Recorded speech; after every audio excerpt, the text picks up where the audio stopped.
Next police boss ఎవరు? DGP రేసులో 8 మంది ఐపీఎస్లు సెప్టెంబర్ 6కు ప్రస్తుత డీజీపీ జితేందర్ పదవి విరమణ. సో ఎవరిని నెక్స్ట్ డీజీపీగా పెట్టబోతున్నారు రేవంత్ రెడ్డి గారు? రాష్ట్రంలో నూతన సిఎస్ నియామకం పూర్తయిపోయింది. మొన్న ఆమె శాంతకుమారి పదవీకాలం ముగియటంతో కొత్త సిఎస్గా అయితే తీసేసుకున్నారు, కొత్త సిఎస్ని. మరి సిఎస్ అయిపోయింది, ఇప్పుడు ఇక మెయిన్ ఇంకో పాయింట్ ఎవరయ్యా అంటే డీజీపీ. సో ఈ నేపథ్యంలో రాష్ట్రంలో మొత్తం 8 మంది సీనియర్ ఐపీఎస్ అధికారులు ఈ రేస్లో ఉన్నారంట. సో ఈ 8 మంది పేర్లను యూనియన్ పబ్లిక్ సర్వీస్ కమిషనర్ పంపడం జరిగింది.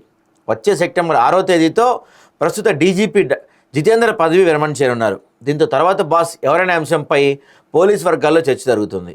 ఈ సందర్భంగా సీనియారిటీ జాబితా తయారు చేశారంట. సో ఈ జాబితా సీనియారిటీ ప్రకారం చూస్తే first Ravi Gupta 1919 batch, CV Anand 91 batch, Jitender 92 batch, Apte Vinayak Prabhakar 94 batch, Kothakota Srinivasa Reddy ఈయన కూడా 94, శివధర్ రెడ్డి ఈయన కూడా 94 బ్యాచ్, సౌమ్య మిశ్రా 94, శిఖా గోయల్ 94 పేర్లను రాష్ట్ర ప్రభుత్వం యూనియన్ పబ్లిక్ సర్వీస్ కమిషన్కు రాష్ట్ర ప్రభుత్వం పంపింది. వీరి అర్హతల ఆధారంగా జాబితా నుంచి 3 పేర్లను సూచిస్తూ తిరిగి రాష్ట్రానికి యూపీఎస్సీ సిఫార్సు చేయనుంది.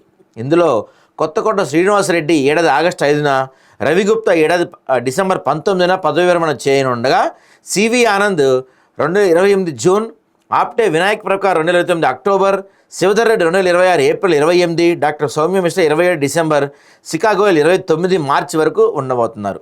సో నాకు అనిపిస్తుంది సివి ఆనంద్ వైపే మొగ్గు చూపే పరిస్థితి కనపడుతుంది అనిపిస్తుంది. ఎందుకంటే ఆయనకి ఇంకా 2 ఇయర్స్ పదవిలో ఉంది, దట్టు కొంత గతంలో ఈయన హైదరాబాద్ కమిషనర్గా కూడా చేస్తున్నారు కాబట్టి కొంత దీనిపైన పట్టు ఉంది కాబట్టి సివి ఆనంద్కి ఇచ్చే అవకాశాలు ఉన్నాయేమో అనిపిస్తుంది నాకైతే.